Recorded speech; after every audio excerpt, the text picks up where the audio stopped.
ఆదికాండం 49వ అధ్యాయము 6వ వచనాన్ని మనం చూస్తే గనక ఆ చివరిలో మనం చూస్తాము, తమ స్వేచ్ఛ చేత అనేటువంటి మాట. తన స్వేచ్ఛ చేత అంటే షిమ్యోను మూడవదిగా ఎలాంటి అనుభవం కలిగిన వాడు అని అంటే స్వేచ్ఛను కోరుకునేటువంటి వాడు. అంటే షిమ్యోనుకి ఏం కావాలా? ఫ్రీడమ్ కావాలి. ఏం కావాలా? ఫ్రీడమ్ కావాలి. ఈరోజు మన అనుభవం కూడా అదే కదా. చాలా సందర్భాల్లో పిల్లలు మనం కూడా ఈ యొక్క స్వేచ్ఛ జీవితాన్నే కదా కోరుతూ ఉంటాం. జాగ్రత్త జాగ్రత్త. దేవుడు మాట్లాడుతూ ఉన్నాడు. ఒకానొక సందర్భంలో ఇలాంటి ఫ్రీడమే కావాలని కోరాడు. ఎవరు? తప్పిపోయిన కుమారుడు. పేరులోనే ఉంది. ఆడేమైపోయాడట? అడ్రస్ లేకుండా అయిపోయాడు, తప్పిపోయాడు. చివరికి ఏం సంపాదించాడని బైబిల్లో ఉంది? పందులు పొట్టు. మీకు కావాలంటే వెళ్ళి తెచ్చుకోండి. దేవుని స్తోత్రం కలుగును గాక. తండ్రి వద్ద ఉన్నప్పుడు వాడికి ఏ కష్టం లేదండి, సమృద్ధి. కానీ ఒకానొక దినము ఆ సమృద్ధిని చూచుకుని తండ్రితో ఒకానొక దినం గొడవ పడ్డాడు. నా ఆస్తి నాకు ఇచ్చే, నేను నా కాళ్ళ మీద నేను నిలబడతా అన్నాడు. చివరికి ఏమండి పందుల తొట్టులోకి పోయి ఆ పొట్టు తినేటువంటి పరిస్థితి వాడికి వచ్చేసింది. కారణం ఏంటంటే స్వేచ్ఛను కోరుకున్నాడు. ఏదో చేసేద్దాం అనుకున్నాడు. తండ్రికి దూరంగా ఉండి ఏదైనా సాధించేద్దాం అనుకున్నాడు. తండ్రి యొద్ద ఉంటే నేను స్వేచ్ఛ జీవితాన్ని జీవించలేకపోతున్నాను అనుకున్నాడు. పిల్లల స్వేచ్ఛను కోరుకుని ఒక్కసారి అడుగు బయటకి ఎట్టాడు. జీవితం అంతా కూడా నాశనం అయిపోయింది. ఒకానొక దినం మరలా ఏడుస్తూ తండ్రి యొద్దకు తిరిగి వచ్చాడు. స్వేచ్ఛ నీకు ఎంత ప్రమాదమో తెలుసా? కొన్ని సందర్భంలో నీకు అర్థం కావట్లే. దేవుడు కొన్ని సందర్భాల్లో చెప్తున్నాడు వద్దు అని చెబితే దాన్ని నువ్వు పెద్దగా పట్టించుకోవట్లేదు. దేవుడు చిన్న చిన్న విషయమై నీకు వద్దు అని చెప్తున్నప్పుడే నువ్వు లోబడకపోతే ఇక పెద్ద పెద్ద విషయాల్లో నువ్వు ఎలా లోబడతావు? ఒక ఆఫ్టర్ ఆల్ దేవుడు చెప్పినటువంటి ఆ చిన్న విషయమే లోబడే మనసు నీలో లేకపోతే, సరిదిద్దుకునే మనసు నీలో లేకపోతే ఇక పెద్ద పెద్ద విషయాల్లో నువ్వు ఎలా సరిచేయబడతావు? ఈరోజు తల్లిదండ్రుల మాట వినగలుగుతా ఉన్నావా? వద్దు అంటే ఆగుతున్నావా? వెళ్ళొద్దు అని అంటే కొన్ని సందర్భాల్లో వద్దు అంటే ఎందుకు వద్దు చెప్పు. అటు వెళ్ళొద్దురా అని అంటే అటు ఎందుకు వెళ్ళొద్దు చెప్పు అంటూ ఉంటారు. ఏదొద్దంటే అదే చేసే పరిస్థితి. ఇది విధేయత? ప్రియ సహోదరి సహోదరుడు, కొన్ని సందర్భాల్లో నీవు జీవితంలో స్వేచ్ఛను కోరుకుంటూ దేవునికి వేరుగా నువ్వు జీవించే ప్రయత్నం చేస్తున్నావు. బైబిల్ను పట్టుకున్నటువంటి నీవు ఇలా భక్తిలో నడిపించబడుతున్నావు. నీవు అనుకుంటున్నావు ఈ భక్తి పేరుతో, ఈ బైబిల్ పేరుతో, దేవుని మాట పేరుతో నేను నా స్వేచ్ఛను ఏం చేసుకుంటున్నాను? చంపేసుకున్నాను. లైఫ్ చూస్తే అయిపోతుంది, టైం చూస్తే అయిపోతుంది, యవ్వన ప్రాయం కాస్త దాటిపోతుంది. ఇంకెప్పుడు సంతోషించాలి, ఇంకెప్పుడు తిరగాలి, ఇంకెప్పుడు ఎంజాయ్ చేయాలి, ఇంకెప్పుడు అనేక ప్రాంతాలు పరిగెట్టాలి అని అనుకుంటున్నావు. జాగ్రత్త. నువ్వు అనుకున్నటువంటి వీటిలో నీకు భయంకరమైనటువంటి నాశనము దాగు ఉంది అనే విషయము నీకు తెలియట్లే. ఈ ప్రత్యేకమైన దినాన్ని నా మాట్లాడుతున్న ప్రియ సహోదరి సహోదరుడా, దేవుడు మనందరితో సూటుగా మాట్లాడుతున్నాడు. ఏమండి, భక్తిలో స్వేచ్ఛ లేదు అని అనుకోవద్దు. దేవుడు ప్రారంభంలోనే మనకు స్వేచ్ఛనిచ్చాడు. దేవుని స్తోత్రం కలుగును గాక. ఆది ప్రారంభంలోనే మనకు దేవుడు ఏమి ఇచ్చాడు? స్వేచ్ఛనిచ్చాడు. ఆదికాండము 2వ అధ్యాయం దగ్గరికి రండి. కొన్ని విషయాలు ఇక్కడ మాట్లాడుతాం చూడండి. ఆదికాండము 2వ అధ్యాయము 16వ వచనం 17వ వచనం చదవండి. మరియు దేవుడైన యెహోవా ఈ తోటలోనున్న ప్రతి వృక్ష ఫలములను నీవు నిర్బంధ్యముగా తినవచ్చును. ఈ మాటలో మనకి ఏం కనిపించింది? ప్రతి వృక్ష ఫలము నిర్భయంగా నువ్వేం చేయొచ్చు? నువ్వు తినచ్చు. ప్రతి వృక్ష ఫలాన్ని తిను. ఇదేంటిది? నొక్కేయడమా? స్వేచ్ఛ. దేవుడు స్వేచ్ఛనిస్తూనే ఒక కండిషన్ పెట్టాడు. ఆ వృక్ష ఫలం మాత్రం నీవు తినద్దు. నువ్వు దాన్నే పట్టుకుని అదే ఎందుకు తినద్దు అన్నావు. కాబట్టి నేను అదే. దేవుడికి ఇచ్చినటువంటి ఆ 99 ఫలాలు వదిలేస్తావు నువ్వు.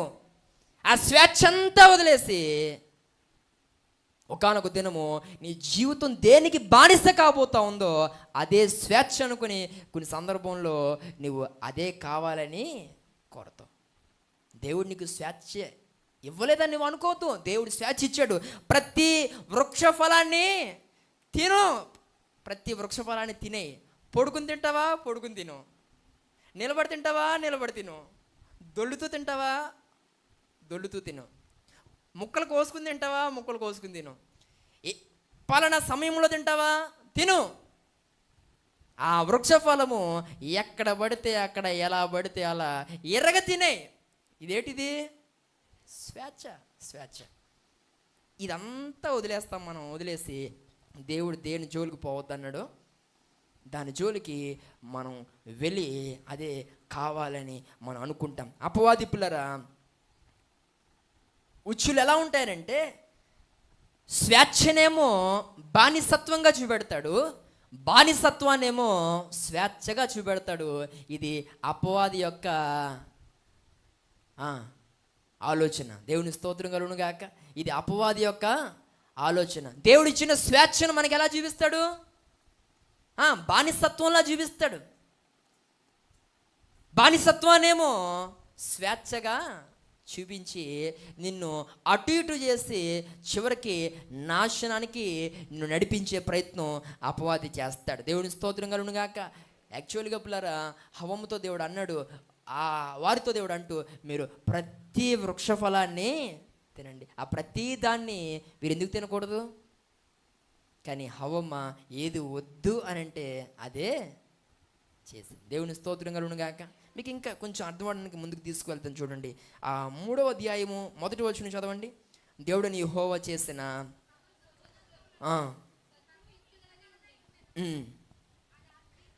అది ఆ స్త్రీతో, ఇది నిజమా అందట. ఇది నిజమా? ఈ తోట చెట్లలో దేని ఫలమునైనను మీరు తినకూడదా అని అడిగిందట. దేవుని స్తోత్రం కలుగును గాక. మీరు చాలా స్పష్టంగా చదవాలండి వాక్యాన్ని, చాలా క్షుణ్ణంగా చదవాలి. ఏమండి, ఈ యొక్క అపవాది ఏ రకంగా హవ్వమును మడత పెడుతున్నాడో ఇక్కడే ఉంది, ఈ మాటలోనే ఉంది. అక్కడ దేవుడేమో ప్రతి వృక్ష ఫలము అని మాట్లాడి ఎక్సెప్ట్ అని ఒక ఫలం గురించి దేవుడు ప్రత్యేకంగా మాట్లాడితే, ఇక్కడ అపవాది ఆ ఫలాన్ని కూడా కలిపేసి ఏమంటున్నాడు? ఆ మాట మరలా చదవండి.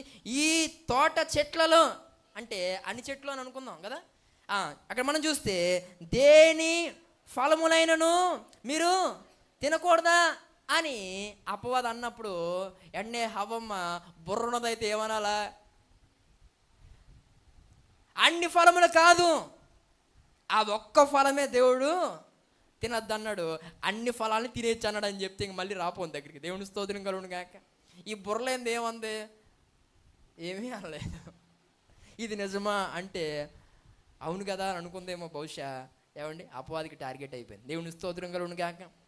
అక్కడ అపవాది ఏ ఫలాన్ని మేము తినకూడదు అని అంటే ఏ ఫలాన్ని మేము తినకూడదు అని మాట్లాడినట్లుగా జీవితం మనం చూస్తాం. ఈ ప్రత్యేకమైన సమయంలో మాట్లాడిన ప్రియ సహోదరి సహోదరుడా, ఏది వద్దు అని దేవుడు అన్నాడు అంటే ఇక్కడ హవ్వమ్మ అపవాదుతో అనాలి, ఏది వద్దు అన్నాడు ఆ ఫలము తప్ప మిగిలినవన్నీ కూడా మేము తినచ్చు. దేవుడు పిల్లల స్వేచ్ఛనిచ్చాడు మనకు.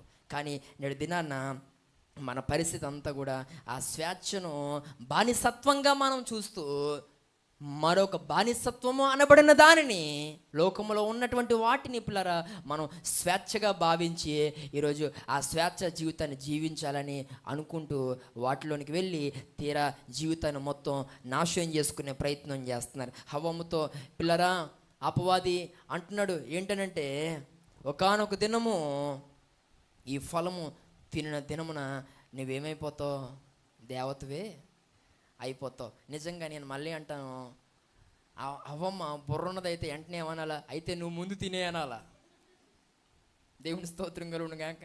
వెంటనే ఆ ఫలాన్ని అవ్వమ్మ ఏం చెప్పాలి? అయితే సలహా బాగానే ఇచ్చో, నువ్వు తినే తర్వాత నిన్ను చూసి నేను కూడా ఏం చేస్తాను? తినేస్తాను అనాలి. అపవాది అన్నాడు, ఈ ఫలము తింటే మంచి చెల్లు నీకు తెలిసిపోతే నువ్వు దేవతవు అయిపోతావు అని చెప్పినప్పుడు అవునా అనుకుని ఆ రకంగా ముందుకు వెళ్ళిపోయింది. అయితే ఆ ఫలము ద్వారానే ఏమండి, ఒక్కసారి ఆలోచించేయండి, ఎంత అజ్ఞానం అండి. ఒక ఫలము తినడం ద్వారా దేవుని యొక్క ఆధిక్యత లేకపోతే, ఆ ఔన్నత్యం లేకపోతే ఆ పరిస్థితి అంతా కూడా మనలోనికి వచ్చేస్తుందా? ఒక ఫలము ద్వారా మనం దేవతలం అయిపోతామా? కానీ ఆ రోజు హవ్వముకు బానిసత్వాన్ని అపవాది స్వేచ్ఛగా చూపించాడు. వెంటనే ఆ మాటకు లోబడిపోయింది, జీవితం నాశనం చేసుకుంది.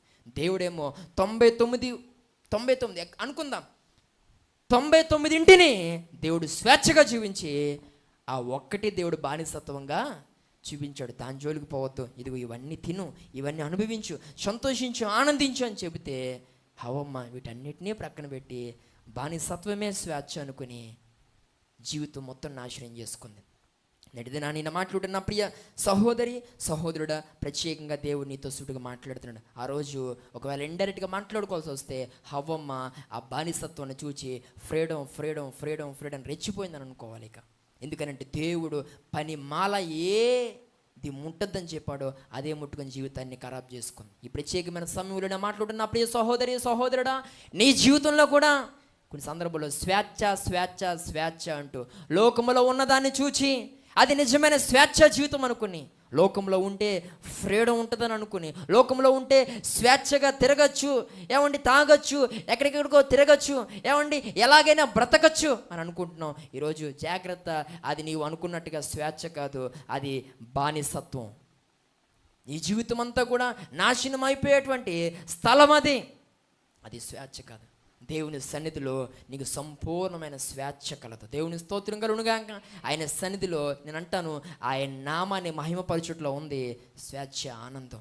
ప్రియ సహోదరి సహోదరుడు, మనము దేవునితో సహవాసం చేస్తూ ఆయన సన్నిధిలో మనం స్థిరపడితే అన్ని విధాలుగా మనకి దీవెనేనండి. ఈరోజు ఇలాంటి స్థలాన్ని విడిచిపెట్టి ఈరోజు లోకంలో ఉన్నటువంటి బానిసత్వానికి లోబడిపోయి అదే స్వేచ్ఛ అనుకుంటూ వెళితే గనక జాగ్రత్త.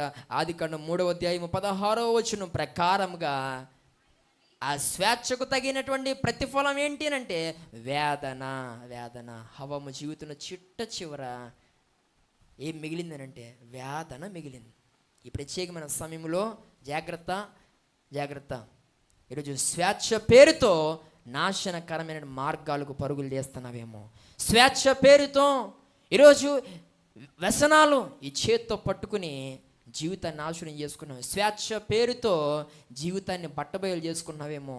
ఈ యొక్క ప్రత్యేకమైన సమయంలో దేవుడు మాట్లాడుతున్నాడు. ఈ యొక్క షిమ్యోను స్వేచ్ఛను కోరుకునేటువంటి వాడు, జీవితం నాశనమైంది. ఈ ప్రత్యేకమైన దినాన్ని నేను మాట్లాడుతున్న ప్రియ సహోదరి సహోదరుడా, ఈ యొక్క షిమ్యోను గోత్రము నుండి దేవుడు మనతో మాట్లాడిన మాటలను బట్టి సరిచేయబడదామా? మన జీవితాన్ని పిల్లలు మనం మరొక్కసారి బలపరుచుకునే ప్రయత్నం చేద్దామా? నీ జీవితంలో వేదన అనేది తొలగిపోవాలంటే ఖచ్చితంగా దేవుడిచ్చే స్వేచ్ఛను మాత్రమే నీవు పొందుకోవాలి.